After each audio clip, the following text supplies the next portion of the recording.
النهاردة هنتعلم مع بعض الغرزة المنتفخة. بالإنجليزي اسمها باف كروشيه ستيتش، اختصارها PS، ورمزها في الباترون موجود على الشاشة.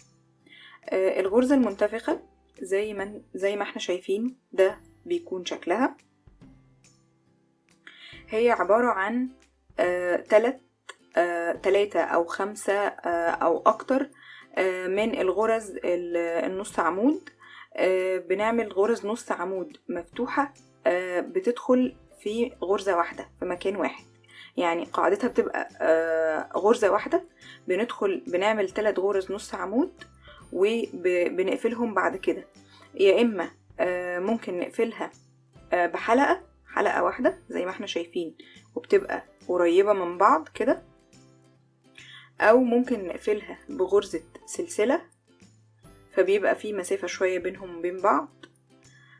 كمان ممكن تكون غرزة الباف او الغرزة المنتفخة قاعدتها او المكان اللي بتتعمل فيه فراغ، مش جوه غرزة زي دي في الفراغ، فتبقى عاملة فاصل ما بين الغرز وبعضها كده، مش في غرزة بعينها. كمان ممكن تكون غرزة الباف زي دي أفقية، مش رأسية زي دي، أفقية كده. نيجي دلوقتي مع بعض بقى ناخدهم واحدة واحدة بيتعملوا ازاي.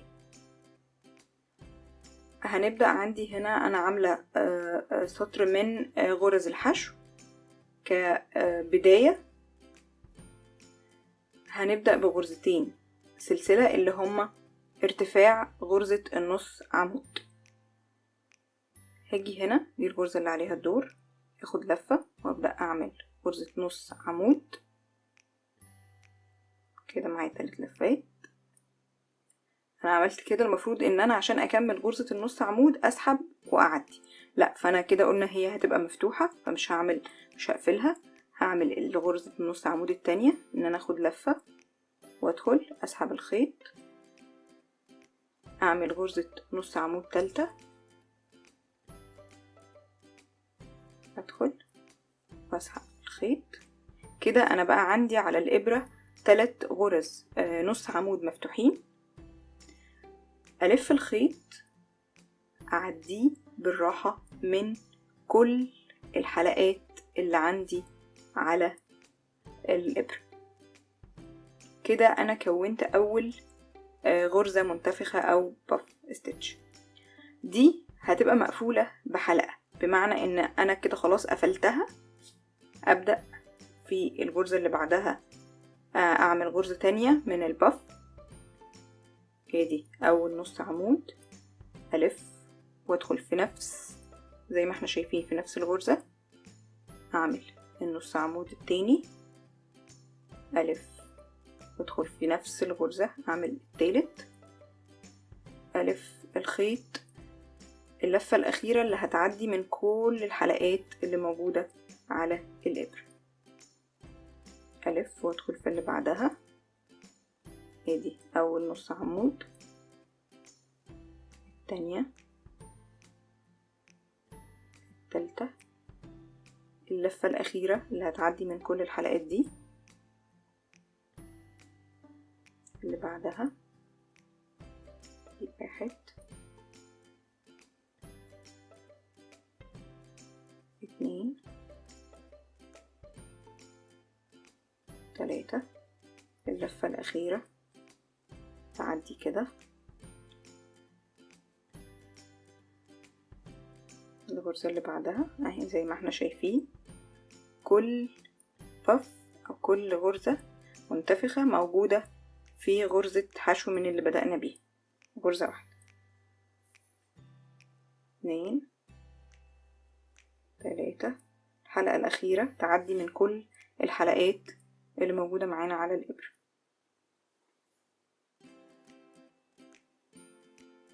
2 3، وهكذا.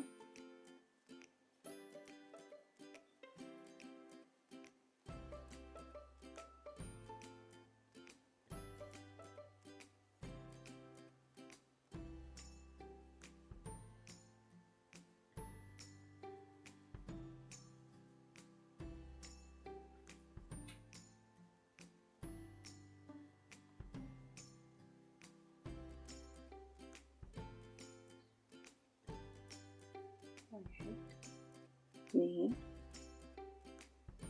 3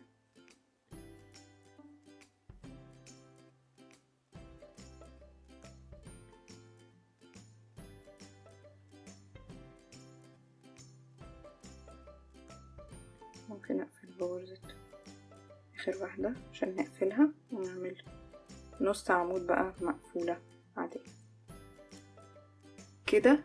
احنا عملنا سطر كامل من غرزة الباف المنتفخة بس مقفولة بالحلقة الأخيرة العادية اللي بتبقى معانا.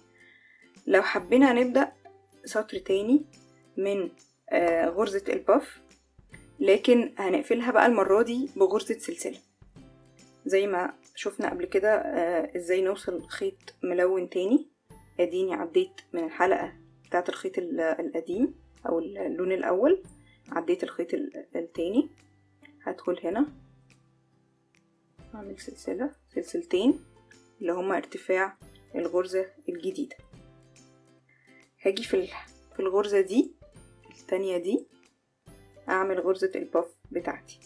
ادي هدخل بالابرة، عملت اول غرزة نص عمود بس مش كاملة، هلف وادخل تاني، هسحب الخيط، هلف تالت مرة كده، عملت 3، هلف الحلقة اللي هتعدي من كل الحلقات دي كده زي ما احنا عملنا في السطر الاولاني نعتبر خلصنا. لا انا هعمل حلقة سلسلة كمان اقفلها بيها كده، قفلتها خدت شكل مستدير ومظبوط اكتر من دي مفتوحة من فوق شوية او اعرض شوية من فوق، دي ملمومة شوية فدي احسن يعني، او بتفضل يعني في الباف ستيتش ان هي تكون مقفولة بالسلسلة بتبقى شكلها احسن. ناخد بالنا ان احنا دلوقتي كده نعتبر عملنا غرزتين فوق الحلقة الاولانية اللي كانت معانا وغرزة السلسلة اللي احنا عملناها. فلو احنا هنعمل باف تانية فهنسيب غرزة ونبدأ في اللي بعدها علشان نخلي عدد الغرز اللي فوق نفس عدد الغرز اللي تحت.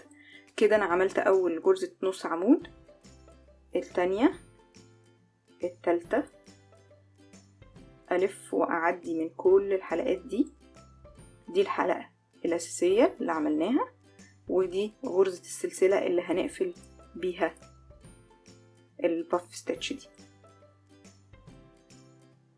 ندخل هنا، سيبنا غرزة وندخلنا في دي، ادي تاني غرزة، تالت مرة نلف ونعدي كل ده، نعمل غرزة سلسلة تقفل معانا، نلف وندخل هنا كده 3، نسحب الخيط منهم كلهم ونقفل بسلسلة.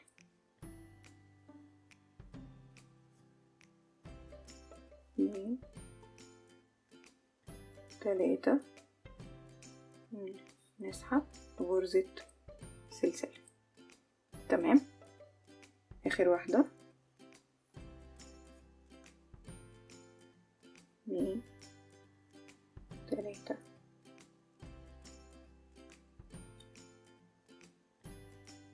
كده. عملنا سطر تاني من الباف ستيتش او الغرزة المنتفخة دي بس قفلناها بغرزة سلسلة.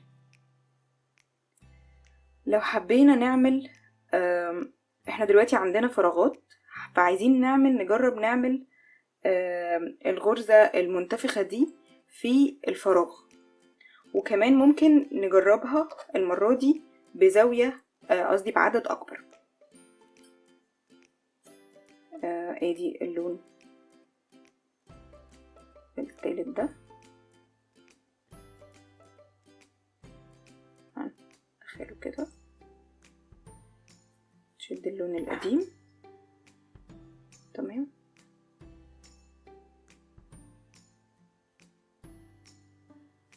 نعمل بيه سلسلة، ادي 1 2، نحاول نقص الخيط ده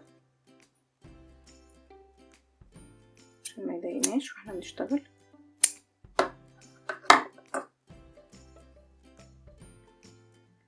الفراغ بقى هنا هعدي الإبرة، أنا مش هدخل في غرزة، أنا هعدي الإبرة كده من زي ما احنا شايفين من الفراغ من ما بين الغرزتين دول، واسحب الخيط واعمل أول غرزة نص عمود، ألف، تانية، 2، 3، هنزود بقى 4، 5،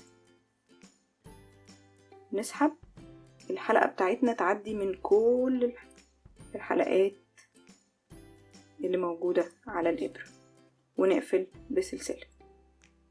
نيجي في اللي بعدها، 1، 2، 3، 4، 5، والف، اسحب الخيط من كل الحلقات اللي عندي واعمل غرزة سلسلة اقفل بيها.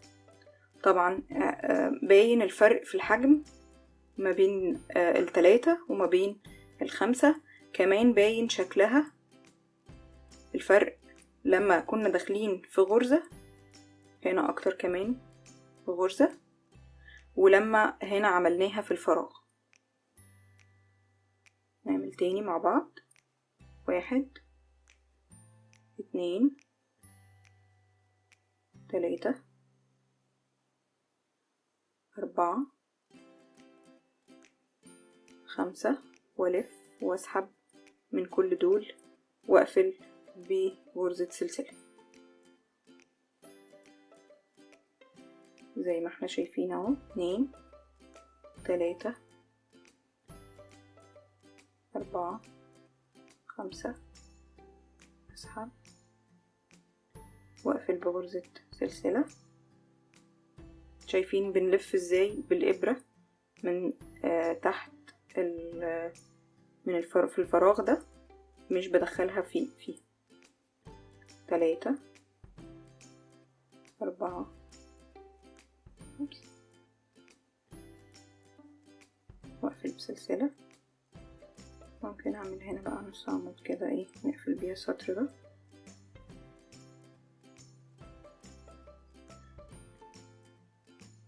لو حبينا بقى نعمل غرزة الباف الأفقية، نجيب اللون ده ندخله كده، نعديه، نعمل سلسلة، هنعمل سطر من غرزة الحشو،